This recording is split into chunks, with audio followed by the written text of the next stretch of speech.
I just have to jump in and say hi, Anna. Wow, is it good to see you? Likewise, it's great to see you. Oh, it's Anna Roberts. Hello. I hope you don't mind me gate crashing. You can gate crash anytime. It's making me very wistful. Same, by the way. Yes, we miss you. Ditto, ditto. Good luck, Dean.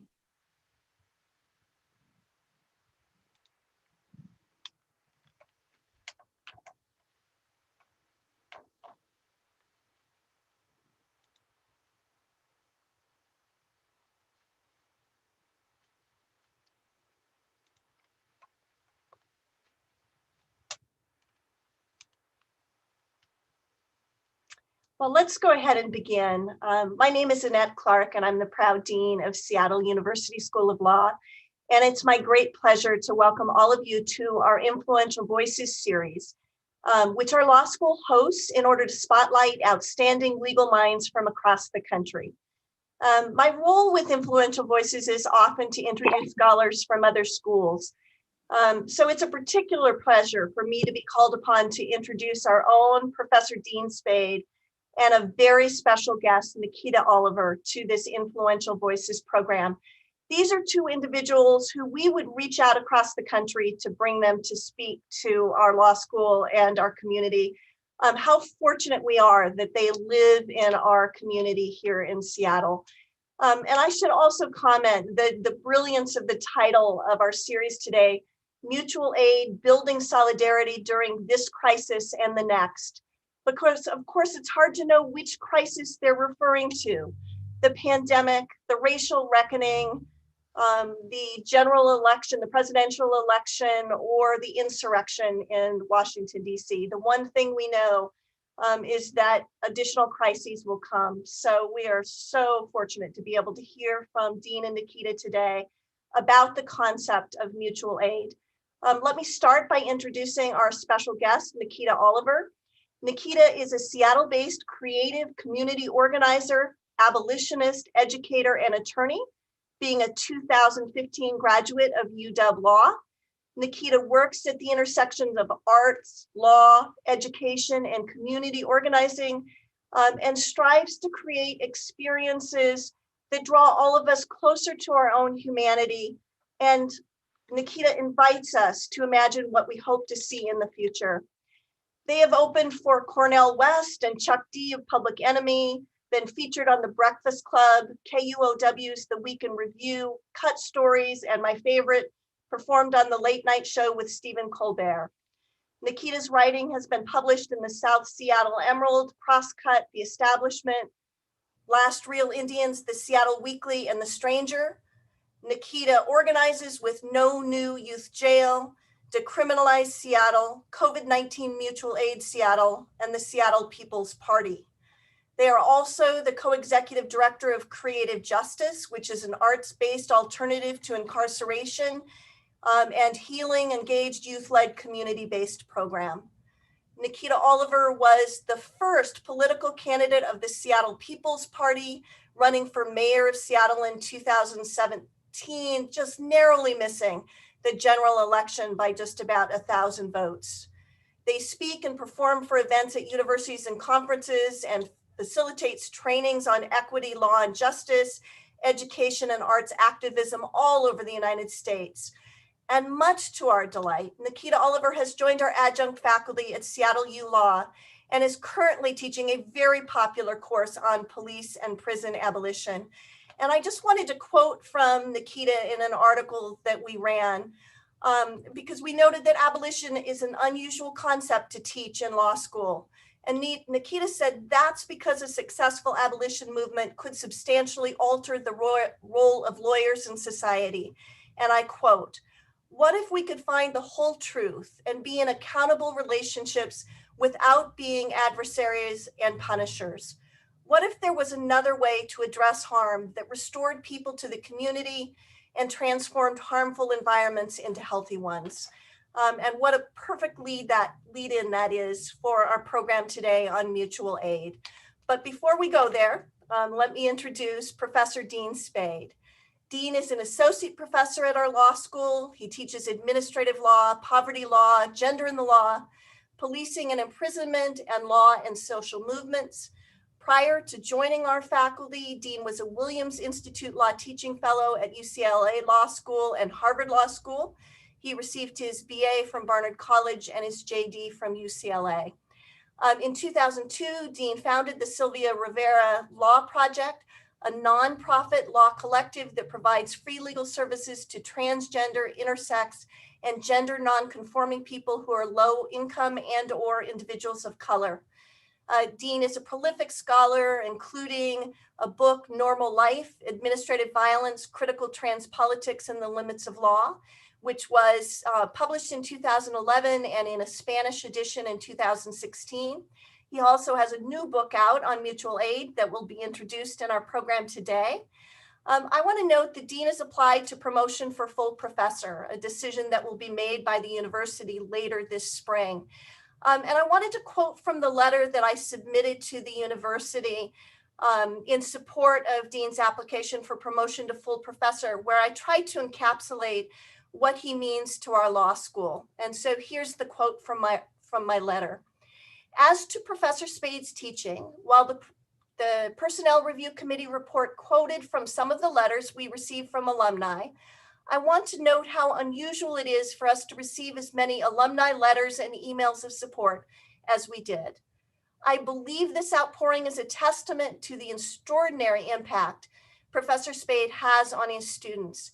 That impact is derived in the first instance from his presence as a trans faculty member in the academy and on our campus, and perhaps more importantly, from the way in which he moves through the world. Professor Spade models a unique combination of love and resistance. He cares deeply about others and shows great generosity of spirit, kindness, and humility.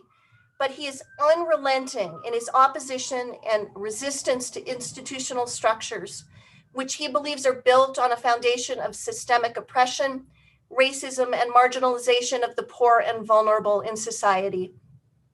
Professor Spade provides his students with a critical analytical lens from which to view the law and legal structures, and he encourages and empowers them to use that lens, not just to critique those structures, but to dismantle them. His students see in Professor Spade someone to look up to and to model their lives and professional careers after.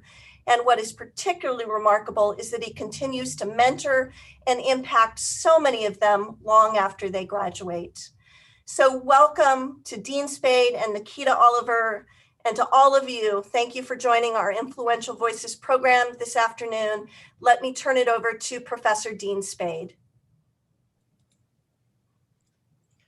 Thanks so much, Annette, for those really generous introductions. And thanks so much to Brooke and Charlotte for organizing, to Leanne, to the interpreters and captioner, and everyone else working on this event, and especially to Nikita for agreeing to celebrate my book coming out by having this conversation together about mutual aid. I'm so excited about it.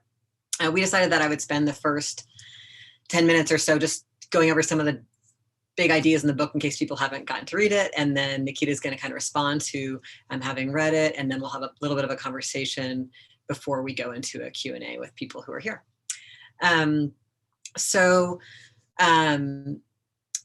I've been doing mutual aid work for at least 20 years, but I really started focusing on trying to popularize mutual aid work with videos and writing about it, eventually this book, around the time Trump was elected.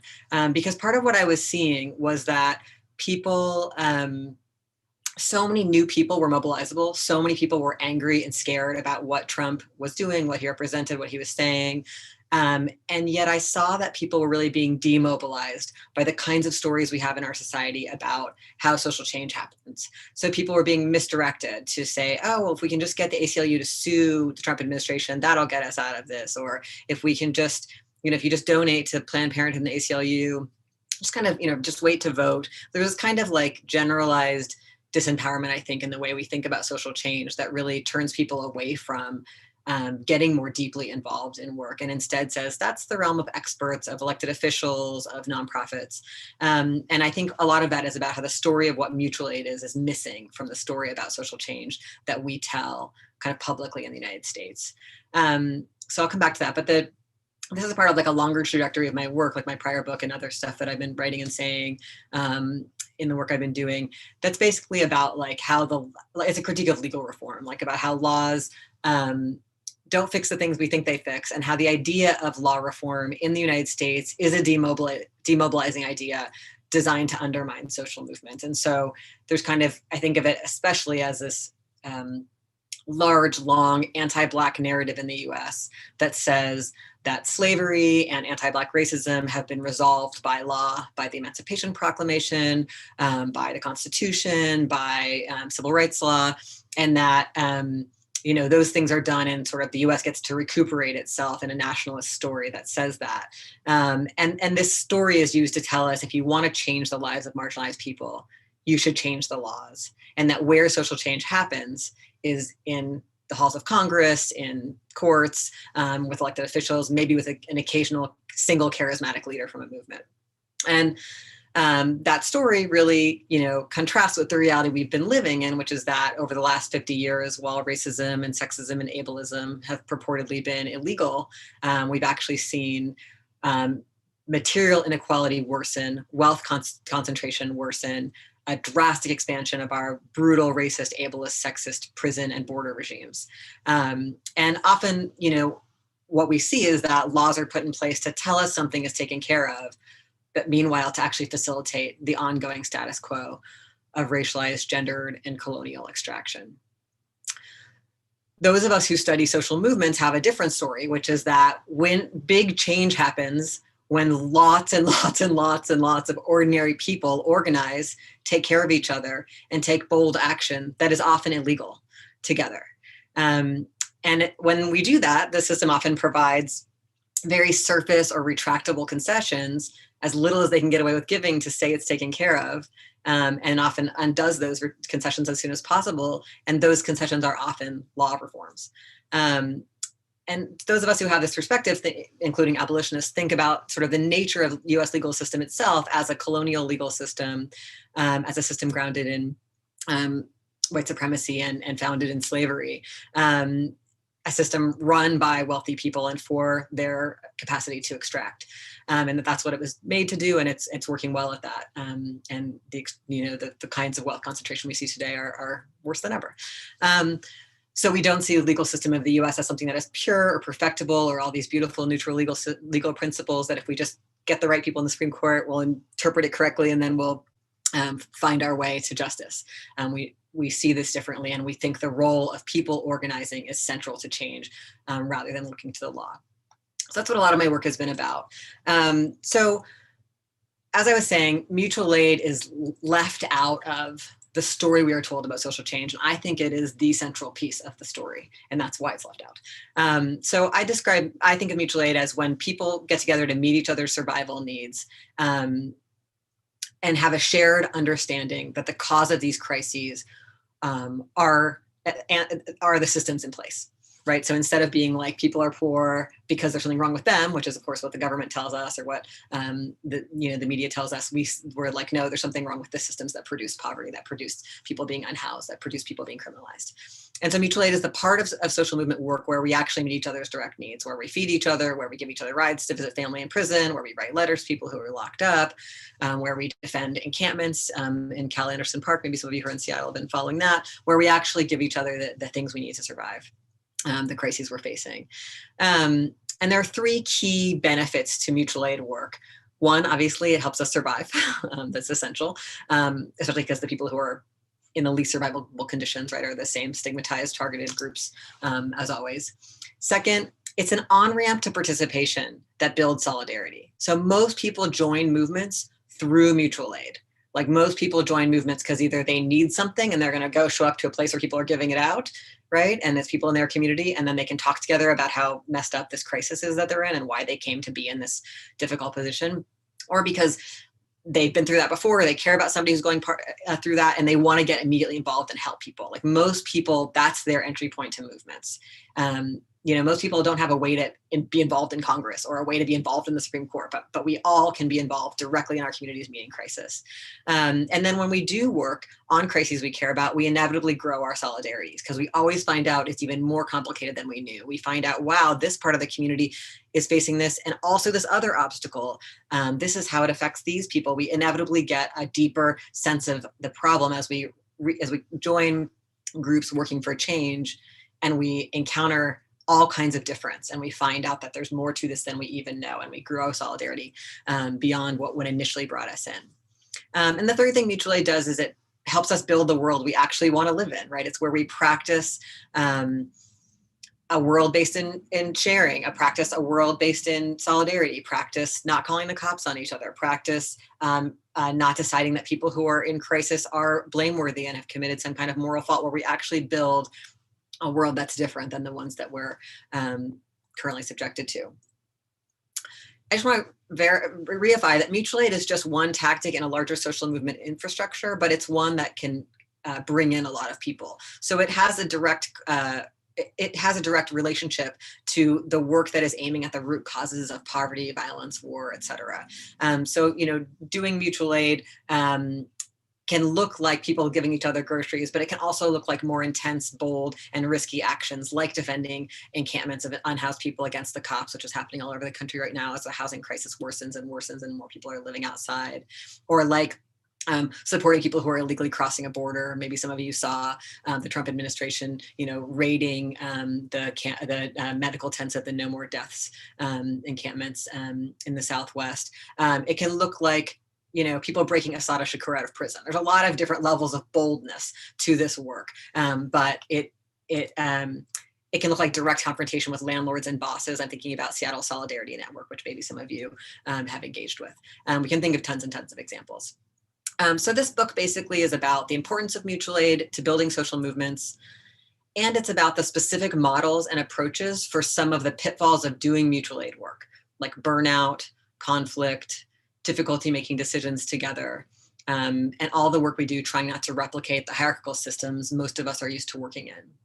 The book is also a lot about the difference between mutual aid and charity, and it's also about there's many decades of lessons learned about the ways in which we get into trouble when we reproduce hierarchies from our society in social movement organizations. And maybe Nikita and I will talk about that more. But a lot of the book is also about like how to do that otherwise, based in my experience with working with groups in this for a couple of decades and studying movements using different kinds of models of mutual aid. So I'll just wrap up and say, I asked Nikita to join me in this conversation specifically because they've been one of my collaborators and teachers while I've lived in Seattle in the local abolition work here in Seattle, King County, here on Duwamish land. And they are also deeply involved in a lot of mutual aid work. Nikita has really brilliant discernment that is grounded in collaborative action. And that is something that I think many of us aspire to. And it's really a treat to me that they agreed to celebrate the book publication and to talk with me about the themes from it. So I'm going to turn it over to Nikita.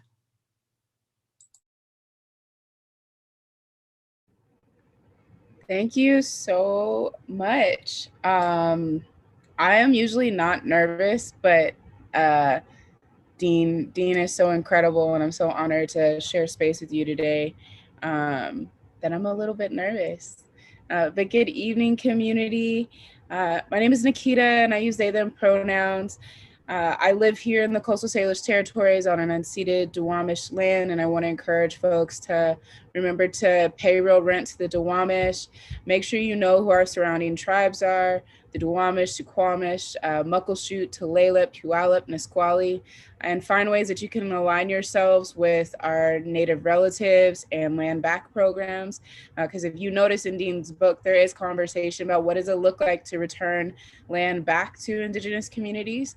And so I think that's such an important conversation. And while I was reading this book, I kept sending screenshots and the cover of the book to many of the comrades, because I really wish I'd had this book, 10 years ago, if not at least in January of 2020, because there's just so much to be thinking about in terms of how we do this work. I'm a nonprofit executive director for an organization called Creative Justice, and just thinking very deeply about the ways in which the nonprofit industrial complex often actually plays a soft role for the state in minimizing, diminishing, or in many sometimes often, getting in the way of important mutual aid work that is transformative and dismantles oppressive systems. And so if you're a nonprofit person, if you're in a nonprofit, I also, encourage you to read this, because it's not just about thinking about how we develop mutual aid projects, but even as folks working in the nonprofit industrial complex, how do we avoid not becoming an arm of the state that, harms community-led movements and get ourselves thinking that we're helping when in many ways we're hindering. Some things that I was thinking about, the first thing is like Ella Baker's quote that if the people are strong, they do not need strong leaders, just kept resonating through my mind the entire time I was reading. Just thinking about the power of what does it look like to build our own compassionate, collective networks that do the work of caring for each other in hyper-localized ways and not becoming dependent on structures that are often not relational and are very transactional and can often be much more about control than they are about community care. A quote that I kept going back to is on page 40, and so I just wanted to share this with you.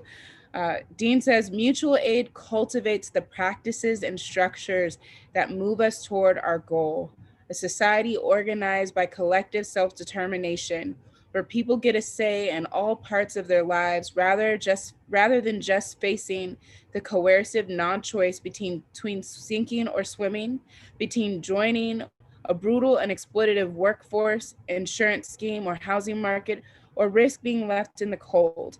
How do we imagine scaling up mutual aid to a point where everyone has what they need and gets to meaningfully co-govern and co-steward the structures and conditions of their lives? That is just such a beautiful vision and a question that I think so many of us are asking in this moment right now, and many have asked before, as we're in the midst of 4 major crises: a pandemic, an economic recession, an ecological crises, that we've been talking about for a long time. The climate crisis is not a new conversation, and yet I think it's more real than ever, especially this summer and fall, as we saw wildfires continue to sweep the West Coast and what that did to the sky. I mean, it was almost like a doomsday effect to see the sky nearly blacked out, the space much colder than it would have been if there hadn't been that smoke. And we're also in the midst of a racial justice uprising, a year of even more visibility of the murders of Black people, not just by police, but by vigilantes, 2 sides of the same coin, and seeing these things all intersect into one major crisis that many of us are deeply affected by. A lot of people are asking, what can I do? And often I tell people, get involved in mutual aid, but I don't have a manual or a script to give them about what mutual aid looks like. And so I really encourage y'all, read this book, because it not only outlines what mutual aid is and the deep impact mutual aid can have in our communities, but so many of the struggles that I've experienced in organizing bodies around conflict, around leadership, around decision-making, around how do we take care of each other and avoid burnout, are really outlined in a deeply accessible way, in the way that Dean writes them. And a lot of what the conversation has been is, how do we purposefully and intentionally redistribute wealth and economic power? And how do we do that in a way that is transformative, rather than simply taking economic power and political power of the hands of a few and putting it back into the hands of a few all over again? How do we avoid the pitfall of centralization and actually see a value in the diversity of tactics and having wide networks that are hyper local, that are able to respond to the immediate needs of our neighbors and community down the street and a few blocks away from us?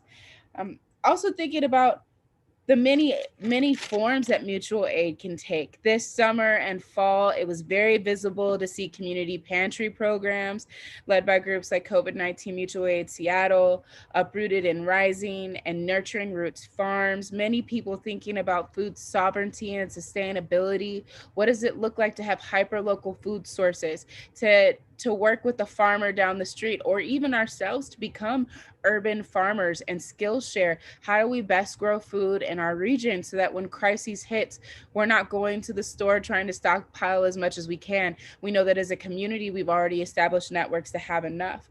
We also saw a lot of supplies, PPE, water, food directed towards essential workers and protesters to ensure that people could be on the streets and in their jobs in the ways that they needed to be, but to also do so safely, knowing that many of the powers that be, bosses and infrastructure, are not necessarily caring about essential workers in a way that promotes their safety, their care, and their families in the midst of this crisis.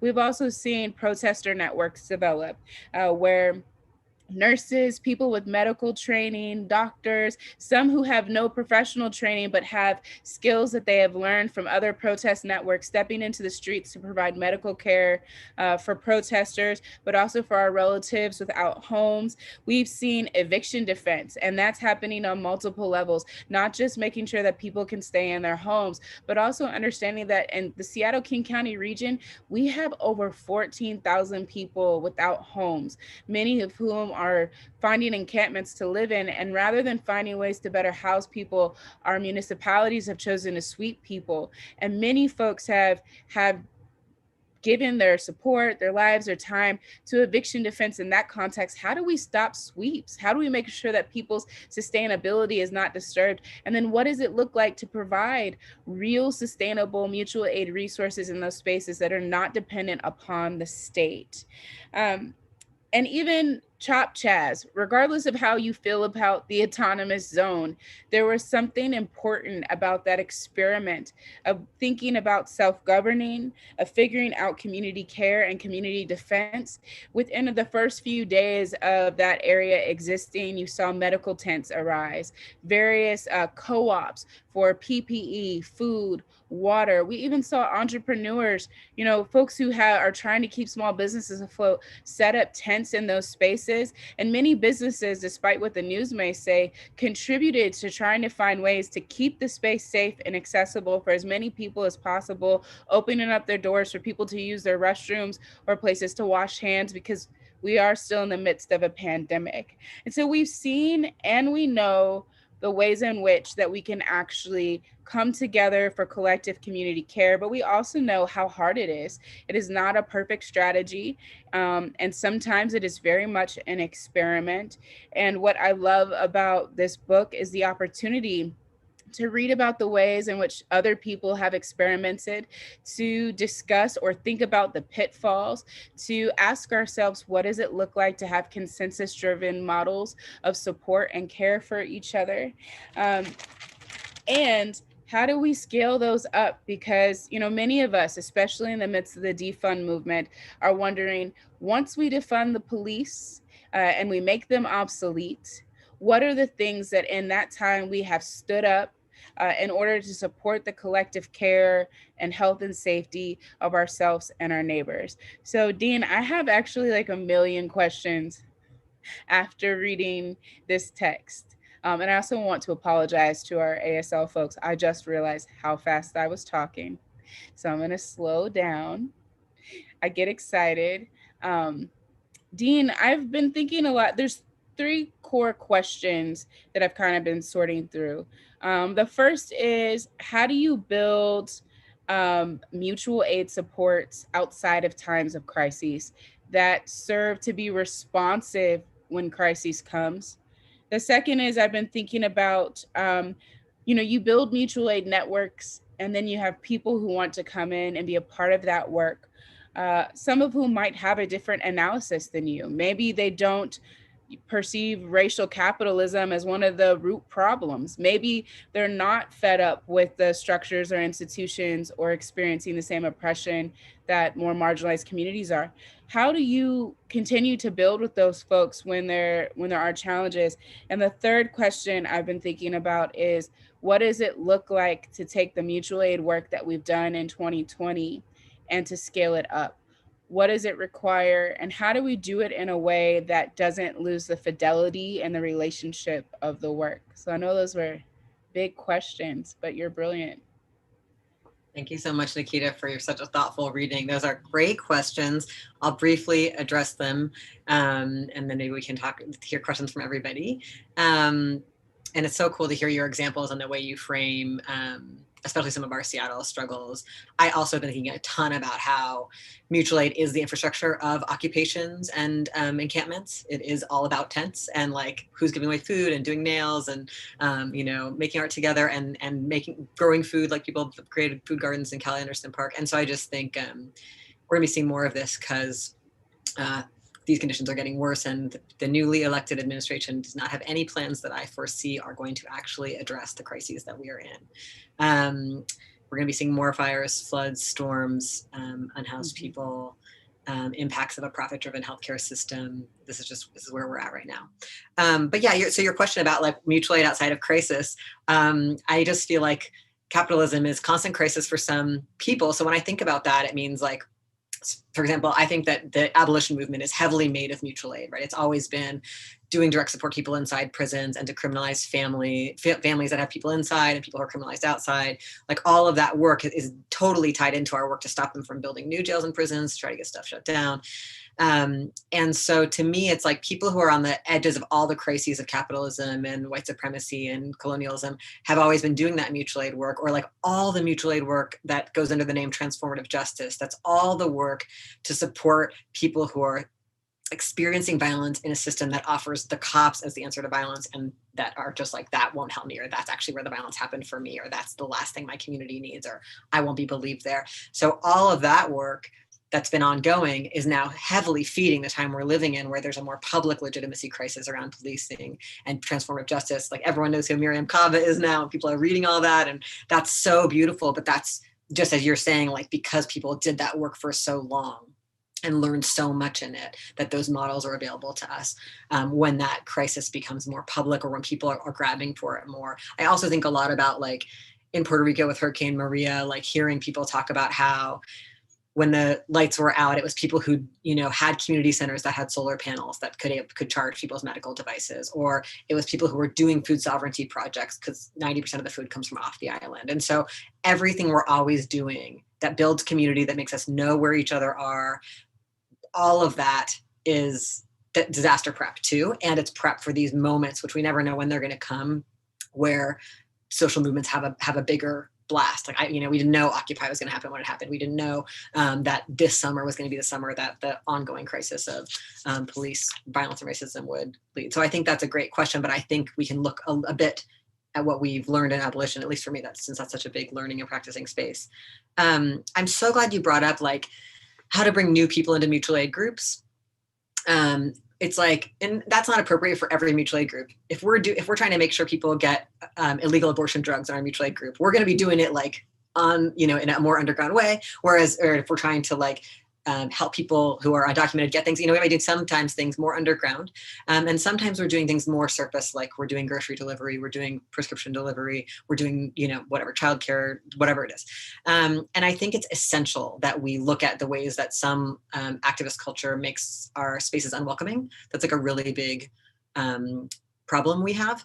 And it can be, I think it's living in a prison society where we learn that if you're wrong or make a mistake, you might be like, exiled and destroyed. And so we tend to be very covetous with our like, oh, I learned this analysis. Now I'm going to judge everybody who doesn't have it yet. And that's a blame, shame-based society. And so instead, we need to make welcoming spaces that are learning spaces, and also know that we're all on lifetime learning journeys.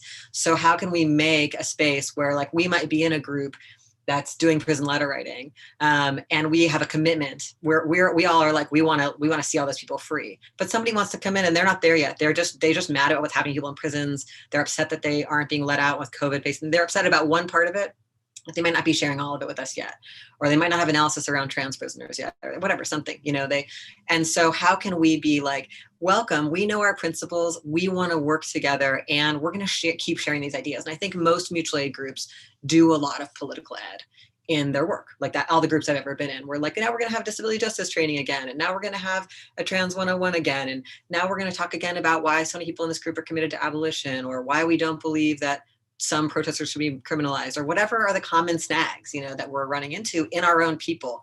But it's like it's not about, it's like how to do it in a way that's graceful and generous. Like, it's not like the first time you say something in a meeting that wasn't the way other people say it, you're shunned, but instead, like, maybe we first get to know you and then we say, hey, like, and how can we feel safe enough that even though someone comes in and says something different or something that really even hurts a bit, I'm like, I got my people here, they know, I know, and we've got room. We've got enough room to be generous.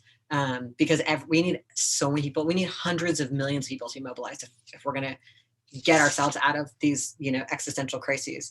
And can I just throw something in there? I think that's why abolition is such an important framework to mutual aid, or to connect to mutual aid, because the punishment-based system we've been raised in teaches us to throw people away the moment they do something we don't like. It teaches us a politics of disposability. And I think,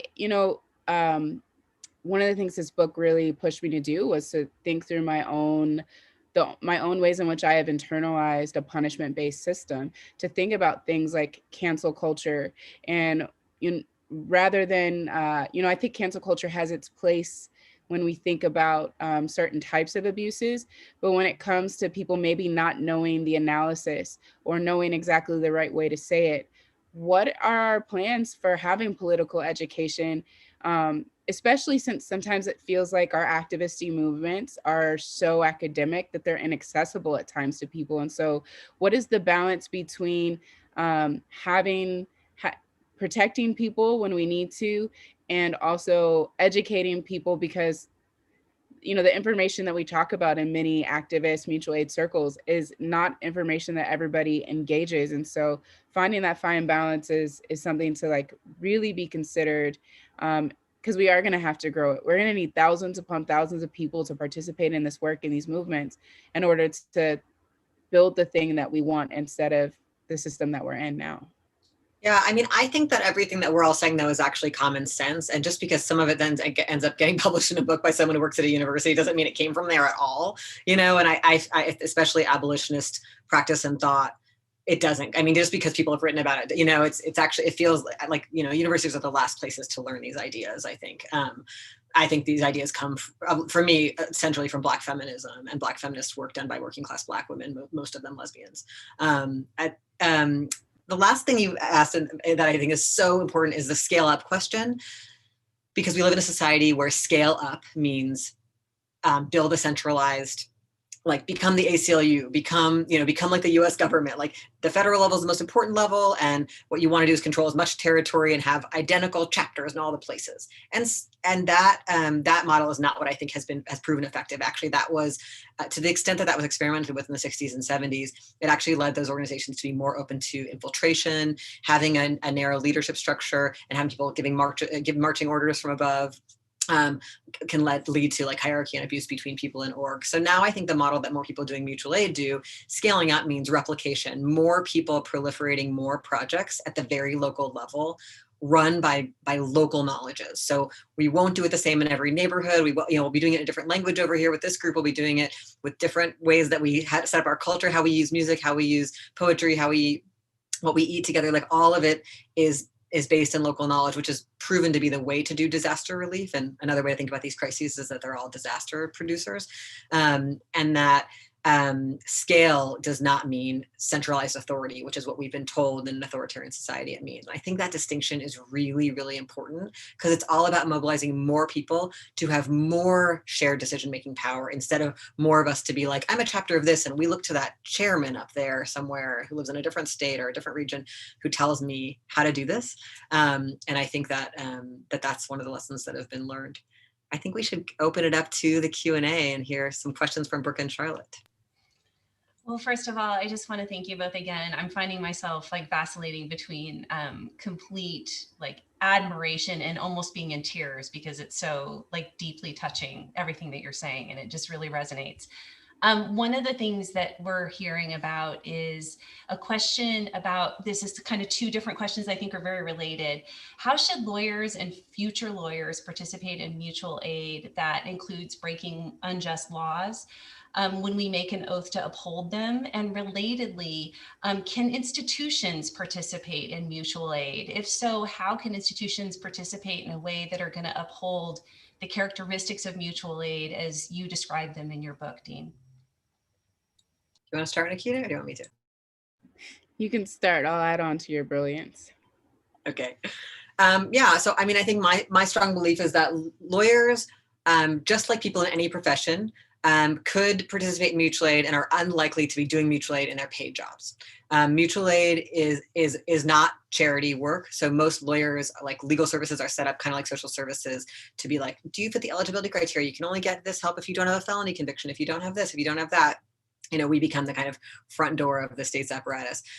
We can do it more like mutual aid if we're actually tied in to grassroots groups that are not run by funding from rich people or the government, that are making bolder claims. And I think that the way for whether you're a nurse or a lawyer or a teacher, the way from any grocery worker, from any jobs, however you're getting by, or if you're getting by on benefits or whatever, the way to be part of movements in an accountable way in all your locations is actually be part of movements and not just part of a professionalized job that says it's solving that problem, but is constrained by the funding from those realms. I think in terms of institutional mutual aid, what that looks like to me, again, because mutual aid tends to be autonomous from institutions. And so, for example, in university campuses, you might be running a group for survivors of gender violence in your university campus that's run by students. And you can try to pressure the university to give you guys food or to give you guys student work hours or whatever to do that work. But the point is that the university is not probably solving your problems, and they might be making them worse, just like most institutions, because of all the different ways in which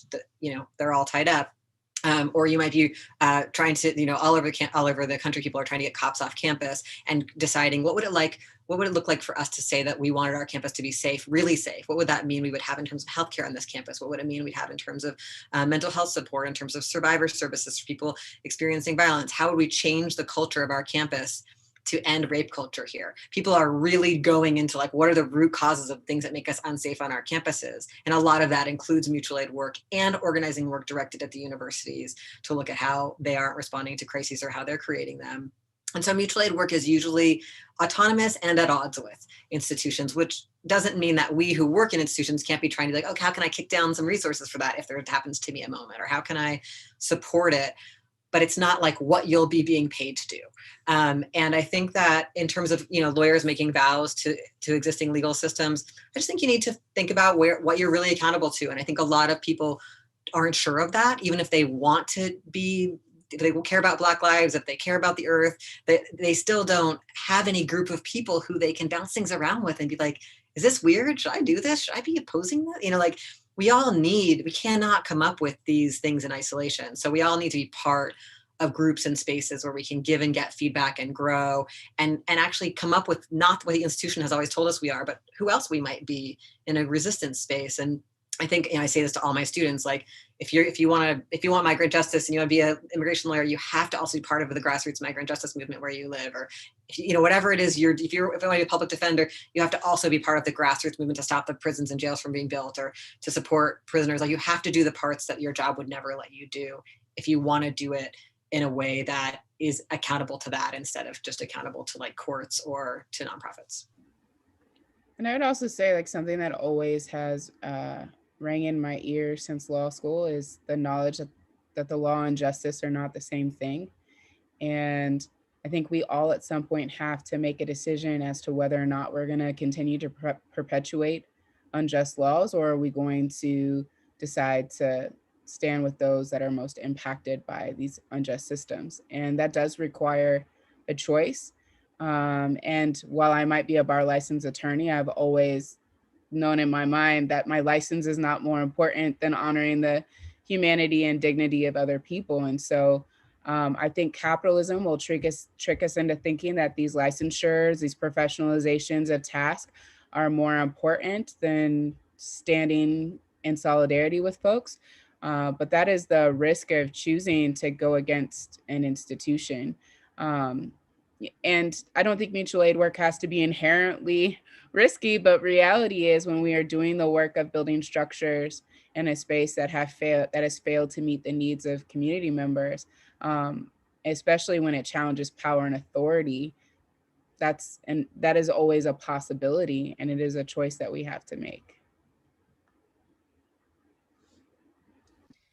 Okay, so I have another slew of them, and I'm just going to throw them all out there. How do both you, Dean and Nikita, think through abolitionist politics and the decolonization land back movement? This person is wondering if they're not able to be kind of commensurate with one another. They're not able to be reconciled. And then the other questions are kind of related of how do we and can we prevent the theory of mutual aid from being co-opted by the establishment? I think relatedly, if I'll just throw in one more for you, is in the nonprofit industrialist complex, this person asked, how do you lift up the organizations that are already doing mutual aid work in that complex without undermining mutual aid?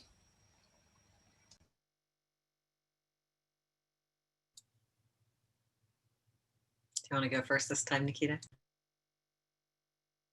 Yeah, do we want to tackle the questions separately or all at once? Up to you. Okay, I'll do them separately. I actually don't see abolition in the land back program or decolonization as in opposition to each other. Many abolitionists, especially those that practice transformative and restorative justice, we gain those skills through partnership and learning from Indigenous folks, not just Native folks on Turtle Island, but Indigenous African practices and Indigenous practices from many other folks around the world.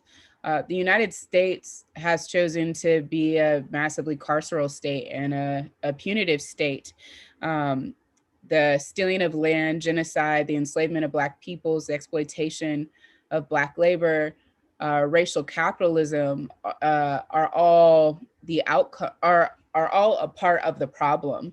And so if abolition is to be successful, a part of it will be to return land back into the care and stewardship of Indigenous peoples and acknowledge that as humanity, our relationship with creation is inextricably intertwined. And so we have to be in right relationship with the planet.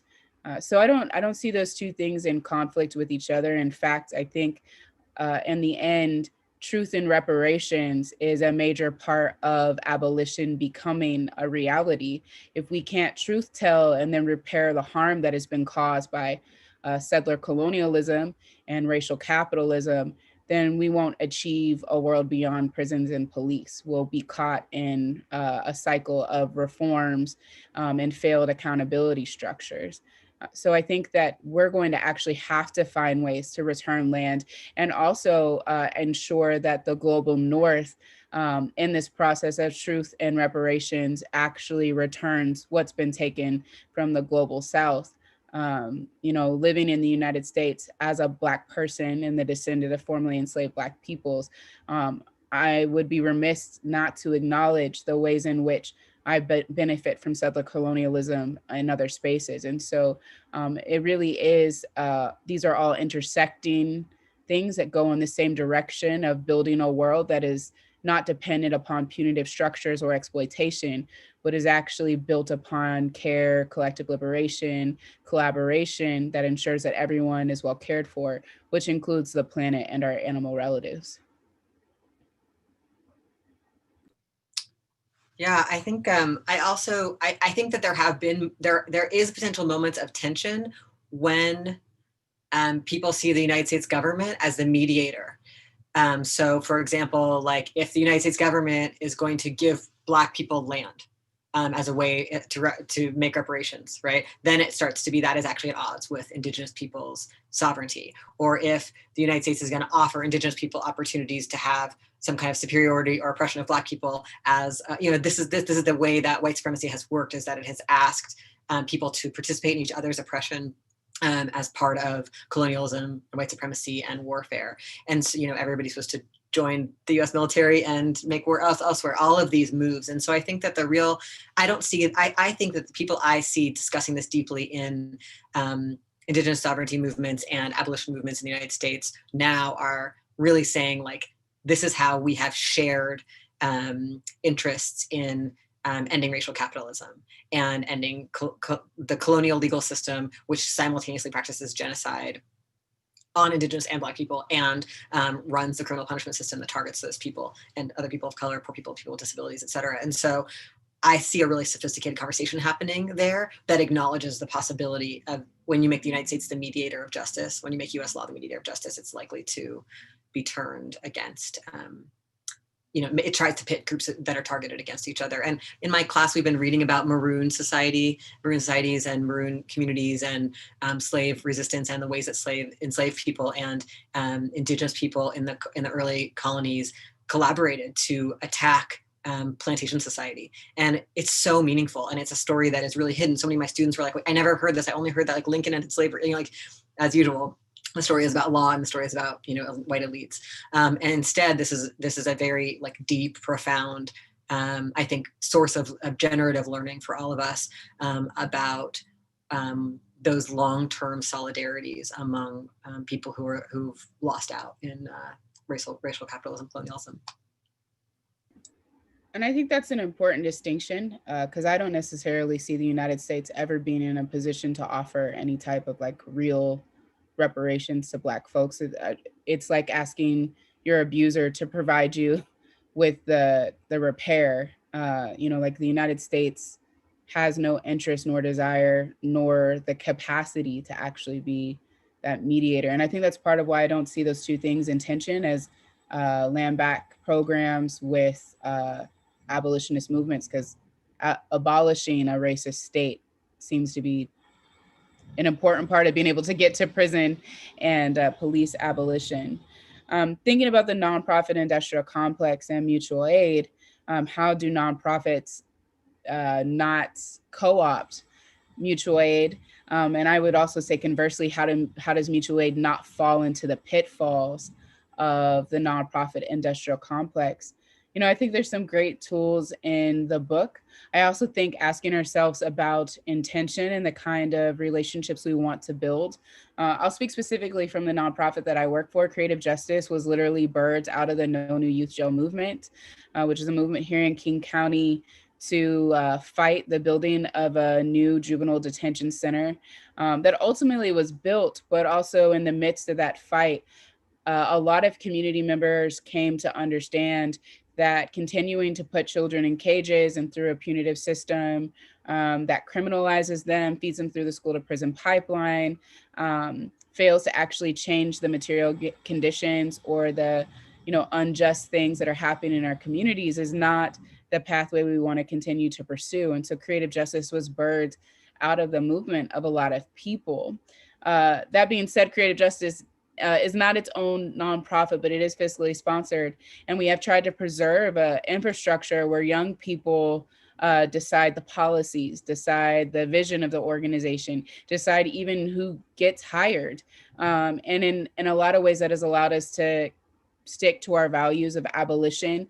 It also means that often we turn down money because there's money, funders will offer you money, but they want you to go in the direction that they go. And so I think part of making sure that our mutual aid and our movement work does not get co-opted is ensuring that it's not directed by the way in which funds move. And so what does it look like for our work to be sustained by community and end community and not get caught up in the scarcity mentality? I think another thing that marks the nonprofit industrial complex is the need to compete with other organizations, or say you're doing X work as a means of getting funding, which often stretches organizations. It's just finding ways to know what our diversity of tactic is. What role is creative justice playing in the movement to end youth incarceration and to dismantle juvenile criminal punishment systems? And understanding that role and being committed to that role, but also having a fluidity or flexibility in partnership with the young people that we partner with. I mean, we very intentionally use language like partner because we don't serve or a service organization, we partner with young people. So, just speaking from the way in which we have orchestrated our work, it's also about being transparent and accountable. And so, community will from time to time call us out for things that we're doing or want to know more deeply where a particular relationship is coming from, what funding that is, how we're organizing ourselves. And so I think another way to avoid the pitfalls of the nonprofit industrial complex is to be transparent and accountable. And those conversations are rarely ever time efficient, but they are relationship effective. And so remaining an accountable and transparent relationship is important in addition to knowing what values and principles you're aligned with. And creative justice as a group has always decided that if it came down to it, rather than become a part of a structure that just becomes another diversion program attached to the criminal punishment system, we would end the program before we allowed that to happen. So I think it's also being able to see where you may have become a part of the governmental structure, institution, and stopped being a part of the community or the mutual aid network that you were originally developed to be a part of. And I think that's a fine line, but it is certainly an important one to navigate and keep.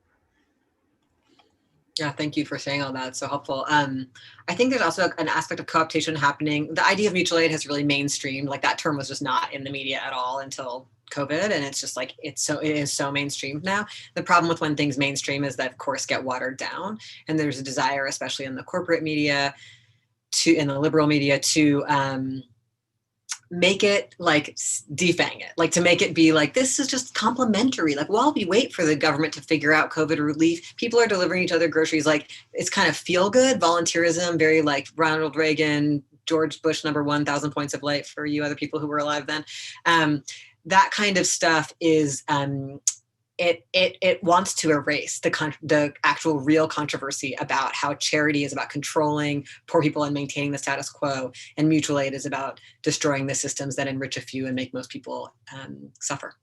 And so I think the real question is inside our own mutual aid groups, how do we keep it fangy? You know, how do we not, and part of that relates to Nikita's prior question about like, how do we bring in new people and share our beliefs and views and share our politics and radicalize each other, and enjoy that process of sharing why we think it's not a small problem we're addressing or filling a small gap for the state, but instead that fundamentally the way the government has always given everything out has been racialized and gendered and you know, towards extraction. I think that's huge. There is this chart in the book that's also on my website at deanspade.net that I think is my attempt. It's like a chart that's got like mutual aid values on one side and like charity, social service, nonprofit values on the other, or like practices.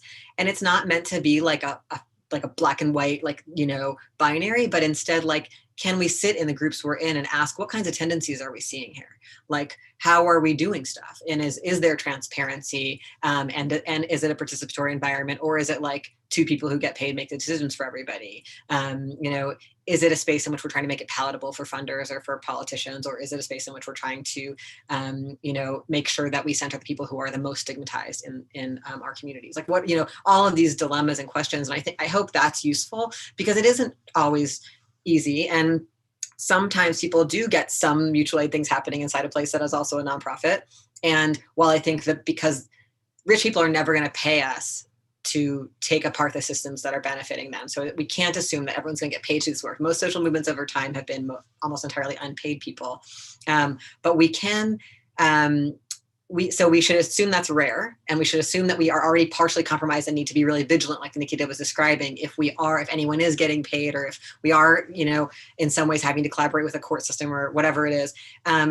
And we can still make attempts and make experiments and report out honestly what they were like, and not be and be so vigilant about co-optation. And I hope the book offers some tools and some kind of reflective spaces about how leadership is happening, how decision-making is happening, and other kind of qualities that I've noticed tend to fall on one side or the other of that structure.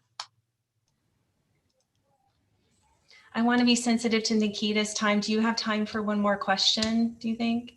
I know.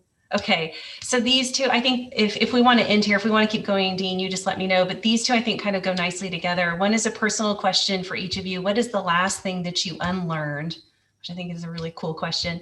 And then the other one is, how do we integrate mutual aid work into the education of our youth to encourage lasting structural change, which I think you both have real experience with that. Nikita, I know you got to go, so why don't you say a few words and feel free to just wrap up whenever you need to. Yeah, one thing that I've unlearned, I feel like I'm unlearning a lot of things all the time. You know, I think really striving to unlearn scarcity. I think I have worked in the nonprofit industrial complex. Majority of the work that I've done since the age of 16.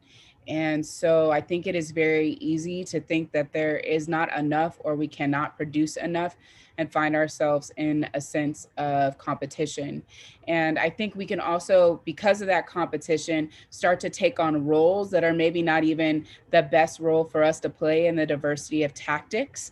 And then we begin to, I think, develop resentments or start to burn out. And so I think it's been really important for me to learn one, the value of every role in the movement. Mutual aid work is often the work that people kind of like ignore because it is typically looked at as fem work or nurturing work. And it really is a significant part of the work that we do. It may not be the work we all always do, but how can we make sure that in the work we're doing, we uplift it? And also understanding that there are so many front lines in the midst of these protests and uprisings. I think there's been a lot of shaming of folks who maybe couldn't be in the streets. And there are a myriad of reasons for why people are not able to do that. And the importance of seeing disability justice really have an intersection with the way in which our movements work and understanding that we all have different abilities and spaces that we're able to be in, especially in the midst of a pandemic. And so how do we unlearn the idea that there's only one valuable way of moving as a part of a movement and rather start to see the myriad of types of mutual aid that can exist, the political education, the direct action, the mutual aid, these are all really important parts. And we need to think about the diversity of tactics. I also think those are not stories that we've been told. So like when I think about the history I was fed as a young person about even the civil rights movement, I only heard about MLK or heard about Malcolm X. You know, I rarely ever heard about, you know, beyond the Montgomery bus boycott, what happened to even make that boycott possible? You know, all the people whose homes, cars, meals were a part of that work are such a significant part of the story. And so just remembering there's so many ways to participate and that there is enough to go around, there are enough roles to play, and many hands make for light work. And so it's important to be doing what Dean was talking about of how do we build welcoming spaces and welcoming movements. I don't remember what the last question was because that one was so deep and made me dig into myself, but I do want to say thank you so much, Dean, for this incredible work and how accessible it is. I encourage folks to read it. I mean, all the charts in the question and the back, like I'm gonna make any group I'm a part of and be like, yo, can we have a study group of this? Because I think that it really provides an opportunity for us to take all the work that has happened prior to 2020, all the immensity of work that happened in 2020, and find ways to continue to grow it and to grow it in a way that isn't about centralizing, but is actually about seeing more and more people empowered to have skills around mutual aid hyperlocally and do the collective work of caring for each other. So I appreciate you, Dean, and thank you for this opportunity to share space with you. Thank you, Nikita. I hope you fully defund the police in the next 24 hours. That's the goal. See you later. The unlearning question, I mean, so many things, right? There's so many parts of unlearning that are about running into internalized capitalism and you know, perfectionism from capitalism in myself, or ways that self-hatred I was taught by the society that I think most people are living with lead me to not take care of myself well or whatever. But the thing that came to mind first when I was thinking about this question was just that today on Twitter, somebody was like, will you please write image descriptions for all of the images you post because it makes the internet more accessible for people? And it's like, why wasn't I doing that? Like, why didn't I do that? So it was like, so grateful for that feedback. Like, thank you for telling me to do this thing that will help more people be able to use the internet in ways that are useful, and that will share images and ideas that I care about with people who might be interested in, you know, forming a relationship and organizing together. The question about youth and education, this just came up in my Law and Social Movements class yesterday. A lot of students were writing in their response papers and talking about how it's really hard to be learning the truth about the things we're studying about slave resistance and just feeling how deeply they have been miseducated about the history of slavery in the United States and civil rights. And I hear this a lot from my students, and they all ask, like, how do we make schools teach this? And one of the things I shared with them is that I think that for the most part, we should not expect the colonial school system to do a good job of this. And people do really important work outside it and inside it to try to make it happen. So I am thinking about the struggle over ethnic studies in Arizona that our own Korematsu Center has been participating in, but also the long struggle for ethnic studies all over the United States and beyond. The long struggle to have critical, even at UW Law School, the fight to have critical race theory taught more. The struggle at all of our law schools to have more classes that are about poor people's law and not just about rich people's law. All of these fights. And I also think, so people are doing fights inside institutions, but I think very importantly, people in grassroots movements have always been doing our own grassroots political education, including for young people. And that, I'm thinking about how the Black Panther Party had, free breakfast for young people, but it also had, all these deep education programs for very young people, for kids. And that is just true of like every powerful social movement has done its own political education for young people and had created its own programs where people could see themselves not through the dominant society lens that is so harsh and brutal, but instead through the wisdom of their own targeted and marginalized communities. So I think that as usual, I am encouraging us all to have a foot in both, lanes, or to be part of multiple methods. I think it's also important for us to be part of multiple strategies because none of them are satisfying. They're all partial right now. Like I love teaching in the classroom at the law school, and I love seeing my students learn things and seeing what they do with their lives after law school. And also like that's a very limited realm in some ways. And then I really love being part of, other kinds of political education work in grassroots movements, because that has a different kind of reach. And it's harder to make people read as many pages in those spaces, but you also get a much broader set of people. For me, and I think for a lot of people who are in movement work, being part of multiple strategies is more satisfying, so that when things feel like you're hitting a wall in one place, you've at least still got this other thing you're trying, and then maybe sometimes the conditions get better in the other place. And I just want to say, I keep saying like we should all be in grassroots movements and doing our jobs, and people often feel like, how can you say that? Like, how could I possibly do more than I'm doing? And I want to acknowledge that the conditions under which people are working right now are, they've found ways to make to get more out of all of us. Like it's really true. Like that's what neoliberalism is extracting from us all the time. You're all carrying your email in your pocket. People are working in the gig economy. People are working longer hours for lower wages. Like that is what we're doing. And people don't have childcare through the school system. And the only way change has ever happened in the history of the world is that people who were under the worst conditions took the biggest risks for each other and showed the most solidarity. So I recommend reading about slave resistance, because it really inspires us to be bold and to also dig deep within ourselves and get our pleasure and connection and belonging from resistance movements instead of from entertainment technologies that are designed to demobilize and control us. And so I think it's, one of the big things is how can we battle that divide between work and play, where it's like, I work all day at this terrible job where they extract from me and I have to be numb to that. And then I go home and numb out with, TV or Instagram or whatever. Like that's how they want us. And what would it look like to come alive when we're at that mutual aid project in the evening, and to feel seen, and how do we have to make that meeting so that we can all feel that way and have it be deeply nourishing? I think these are some of the questions that social movements have been asking for a long time, but I just suggest it because I think we are, for the most part, there's a lot of demobilization in it, and in part comes from the idea that I couldn't possibly do anything else.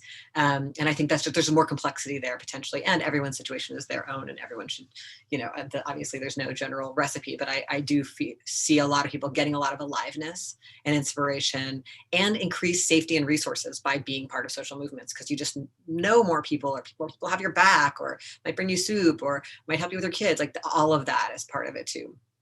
I hope that's helpful. It's just beautiful. And I find myself as the questioner so captivated by what you're saying. I forget I'm supposed to ask questions, but now I'm afraid I have to close this out because we are at the end. But I want to encourage everyone, if there's a way for you to show your gratitude, whether you want to put up your emoji or you want to turn on your video, whatever you're comfortable doing. But I want Dean and Nikita to know how much we deeply appreciate this conversation.